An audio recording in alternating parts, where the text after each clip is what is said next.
And that's what makes curly tails and patchy coats in dogs so mysterious. Wolves don't have them. It took a remarkable experiment in a most unlikely place to solve this mystery. The place was the middle of nowhere Siberia, and the experimenter was an out-of-favor Russian geneticist named Dmitry Belyaev. Local fox farmers had asked Belyaev for help in breeding a less vicious animal. Belyaev began with the tamest foxes he could find. From their offspring, and for many generations thereafter, he chose only the tamest for breeding. He'd expected that each new generation would be a little less vicious, a little more tame. But by the 10th generation, he was seeing things he'd never expected. All of a sudden, his fox ears started down. His fox tail started up. They started to bark, which is not characteristic of foxes. They started to have different coats.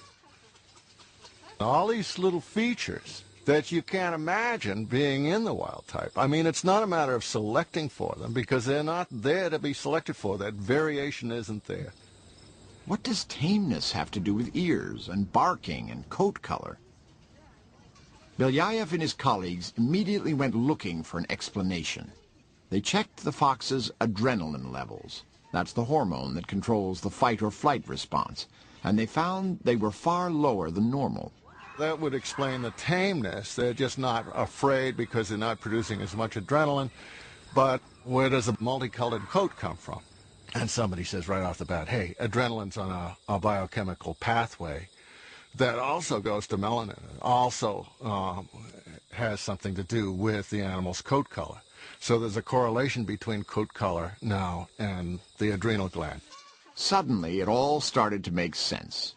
As Belyaev bred his foxes for tameness, over the generations their bodies began producing different levels of a whole range of hormones. These hormones, in turn, set off a cascade of changes that somehow triggered a surprising degree of genetic variation. Just the simple act of selecting for tameness destabilized the genetic makeup of these animals in such a way that all sorts of stuff that you would never normally see in a wild population suddenly appeared. Most dog biologists now believe something very similar to what happened to these foxes also happened to a population of wolves more than 10,000 years ago. And the rest, as they say, is history. The world's first domestic animal. And from the beginning, dogs have been